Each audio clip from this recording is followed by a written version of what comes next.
Olá, eu sou a Ana e hoje trago-vos um vídeo de sugestão de leitura para o livro A Devoradora de Pecados, da Megan Campisi. Este livro é da saída de emergência, foi-me cedido pela editora, agradeço imenso o facto de me terem enviado este livro. Este livro acaba por ser de um género que não é muito habitual eu ler, que é romance histórico. É muito raro eu ler qualquer coisa relacionada com história, porque eu tenho uma relação extremamente peculiar com história. Porque a história que nos é dada na escola implica muito decorar datas, que é uma coisa na qual eu sou péssima e, portanto, tudo o que implique decorar o que é que seja, eu sou muito má. No entanto, houve uma coisa que este livro acabou por fazer e que eu achei extremamente engraçado e que acabou por mostrar que talvez eu não seja tão má à história quanto isso. Esta é a história da May. A May tem 14 anos e é apanhada a roubar um pão. E convenhamos que na época em que este livro se passa, alguém ser apanhado a roubar significa que teria consequências muito graves, muitas vezes até a morte. Havia quem ficasse sem mãos, havia quem ficasse sem língua, havia quem ficasse sem muitas coisas, mas a morte era uma das coisas que estava em cima da mesa. E portanto a May é apanhada a roubar e sabe que vai ter consequências. No entanto, nunca esperou que a consequência fosse que a escolhessem para ser uma devoradora de pecados. O que é uma devoradora de pecados? Até recentemente, penso que no século XIX ainda havia alguém com este cargo. A devoradora de pecados é alguém que ia à casa das pessoas que estavam moribundas e que no fundo acabava por lhes dar quase uma extrema unção, mas sem a parte da religião. Portanto, ouvia os pecados que as pessoas tinham para confessar e eventualmente acabaria por comer pão e penso que seria água ou vinho, uma espécie de última ceia para limpar os pecados da pessoa para que quando a pessoa morresse fosse sem pecados. E portanto o que a autora faz aqui é pegar em vários pedaços de história, várias coisas que eram verídicas e que aconteceu mesmo, como a questão das devoradoras de pecados. No entanto, ela dá-lhe aqui um pequeno twist, que é o facto de a cada pecado, a cada género de pecado estar associado um alimento ou uma forma de preparar esse alimento. E portanto o que nós temos aqui é as devoradoras de pecados vão efetivamente às casas dos moribundos, vão ouvir as suas confissões e depois vão fazer uma lista de todos os alimentos ou preparação de alimentos que vão ter de comer. E o que é que acontece aqui? Acontece que a May, então, castigada com essa punição, é uma devoradora de pecados. E o que acontece com uma devoradora de pecados é que ninguém as vê, ninguém as ouve.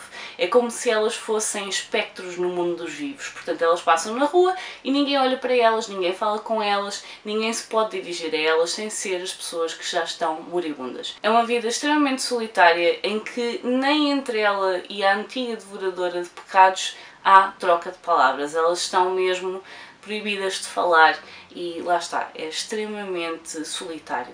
E o que acontece aqui é que elas são chamadas para ouvir as confissões de alguém e quando se faz a cerimónia de comer esses pecados, aparece em cima da mesa uma coisa que não foi confessada, um alimento pelo qual não houve um pecado confessado. E no entanto era um pecado extremamente perturbador e a antiga devoradora de pecados recusa-se a comer e por causa disso acaba por ser presa e a May não sabe muito bem o que é que lhe está a acontecer, mas vai tentar perceber o porquê disso ter acontecido, o porquê daquele pecado ter aparecido lá, o porquê de a devoradora de pecados se ter recusado a comer porque ela não sabia o que é que aquele alimento significava ou representava e portanto começa aqui uma espécie de thriller em que a May está a tentar perceber e a tentar arranjar a forma de libertar a antiga devoradora de pecados. O que acontece aqui é que a forma como está escrito acaba por me remeter para uma época histórica e isso foi curioso então, porque lá está, eu e a história não temos uma relação muito fácil, no entanto a roupa, as estruturas das quais ela fala, são tudo coisas que me remetem para uma época específica, as maquilhagens que se usavam e isso são coisas que eu eventualmente fui pesquisar à medida que estava a ler este livro e que efetivamente me deram a resposta que eu estava a pensar na época certa, portanto eu não sou assim tão má à história como pensava, são só as datas e coisas desse género que para mim não funcionam. Este livro é muito interessante. O final acaba por ser talvez a parte mais fraca da história. Não significa que seja um mau final. É um final que no fundo acaba por dar aqui um toquezinho de esperança. No entanto, nós acho que ficamos com a sensação de que queríamos saber ainda mais sobre esta personagem, sobre a May, sobre a antiga devoradora de pecados, sobre o que aconteceu daqui para a frente e portanto o final é mesmo aquilo que nos deixa um pouco mais no ar. No entanto, até aí a história é muito interessante, vamos vendo intrigas de palácio, vamos vendo uma vila, uma aldeia, uma cidade, o tipo de pecados que as pessoas acabavam por confessar, o tipo de alimentos que ela escolheu para representar cada um desses pecados. Lá está, é muito sobre intrigas e vamos descobrir aqui que mesmo as pessoas da nobreza não estão livres de fazer asneira.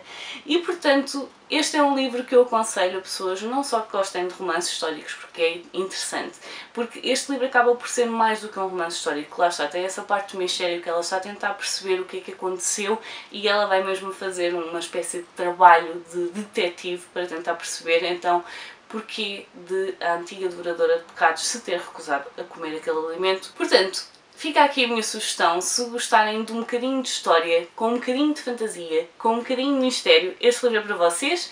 Eu gostei imenso, surpreendeu-me porque eu já estava à espera de gostar, mas não de gostar tanto. O final, apesar de ser o que fica aqui mais em aberto, eu também gostei do final. E portanto, fica aqui o convite para conhecerem esta história. Digam-me se já tinham ouvido falar sobre esta história, se ficaram curiosos para ler, se já leram, se gostaram, se não gostaram. Deixem-me isso nos comentários. Por hoje vou ficar por aqui. Adeus e até à próxima. Tchau!